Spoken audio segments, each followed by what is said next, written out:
Anak-anakku sekalian, selamat pagi. Ya, baiklah, tadi kita sudah pembukaan dengan doa.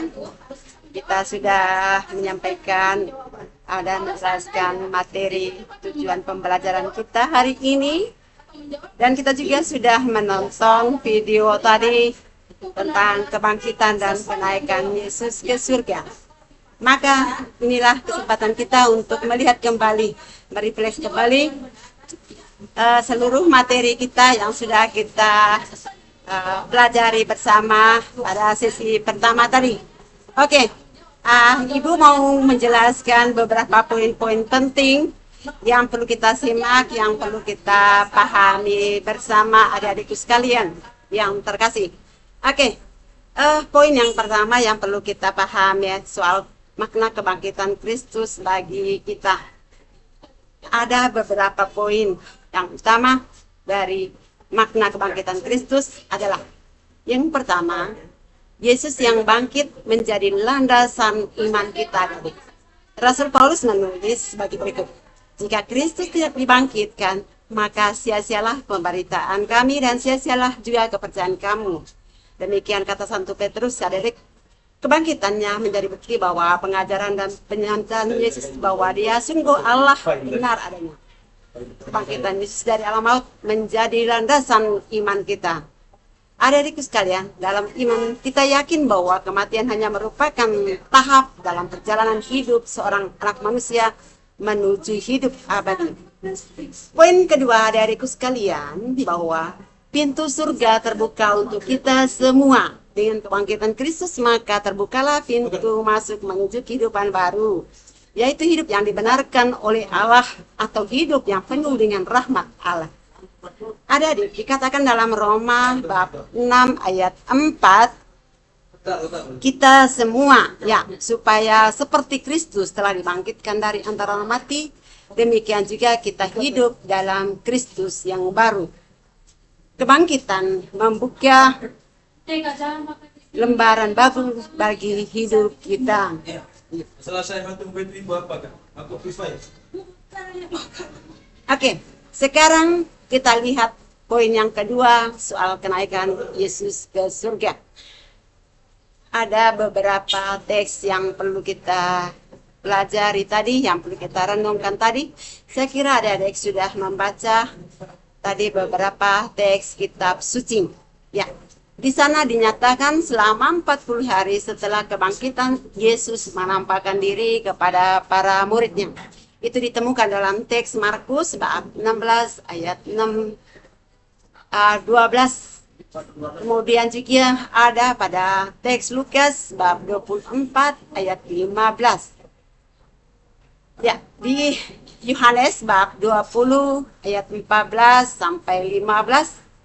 Dan Anda bandingkan juga dalam Kisah Para Rasul bab 10 ayat 41 dan Kisah Para Rasul bab 1 ayat 3. Adik-adikku sekalian yang terkasih, di sana dinyatakan Yesus mengakhiri kebersamaan dengan para muridnya dengan memberikan tugas untuk mewartakan Injil dan menjanjikan kuasa Roh Kudus. Itu kita bisa bandingkan dalam Kisah Para Rasul bab 1 ayat 8. Kemudian sudah Yesus berbicara, di sana dinyatakan sesudah Tuhan Yesus berbicara demikian kepada mereka, terangkatlah ia ke surga, lalu ia duduk di sebelah kanan Allah. Itu dapat dibandingkan dengan Markus bab 16 ayat 19, adik-adikku sekalian.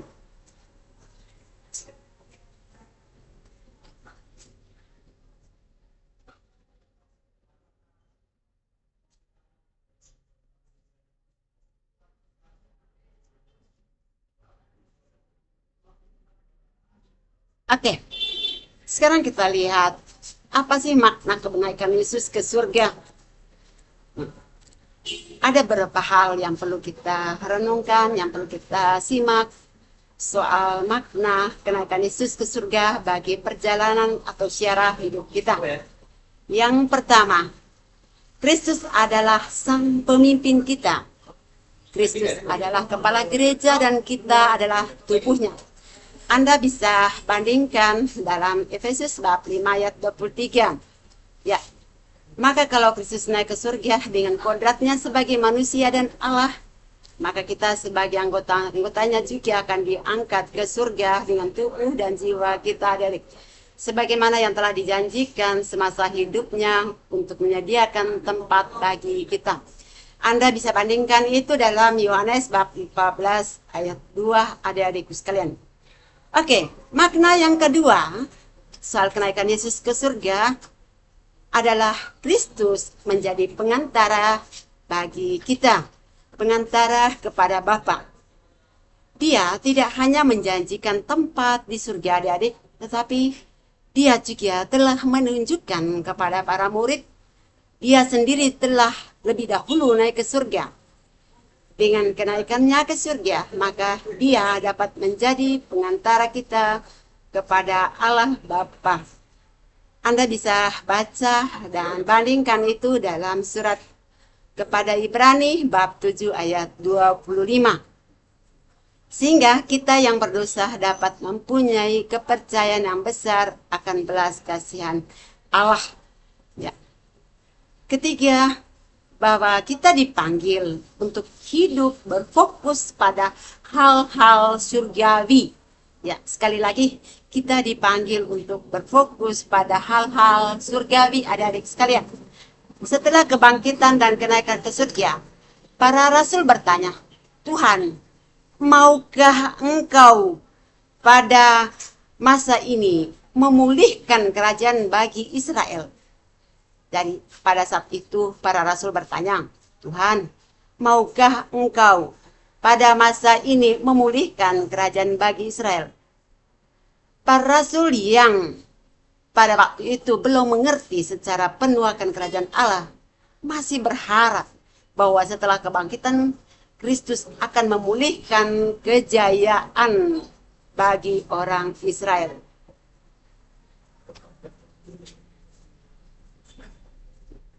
Adik-adikku sekalian, ya, dengan demikian itulah poin-poin penting yang perlu kita simak, yang perlu kita refleksikan dari materi kebangkitan dan kenaikan ke surga. Sekarang mari kita coba tutup mata, renung, pikir kembali soal syarah perjalanan hidup kita dari hari-hari kemarin, hari ini, dan setelah Anda menerima, mempelajari materi ini, apa ya kiat-kiat Anda? Apa yang harus Anda perbaiki dalam hidup rohani Anda ke depannya ini?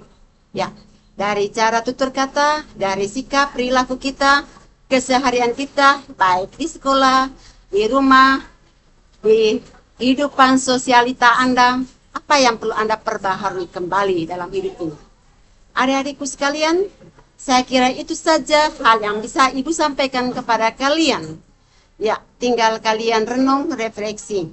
Semoga bermanfaat bagi Anda, bagi saya, bagi kita semua. Sekian dan terima kasih. Sampai jumpa lagi di materi berikut minggu depan. Terima kasih. Mari kita tutup pertemuan kita dalam tanda kemenangan Kristus. Dalam nama Bapa dan Putra dan Roh Kudus. Amin. Selamat siang. Sampai jumpa lagi.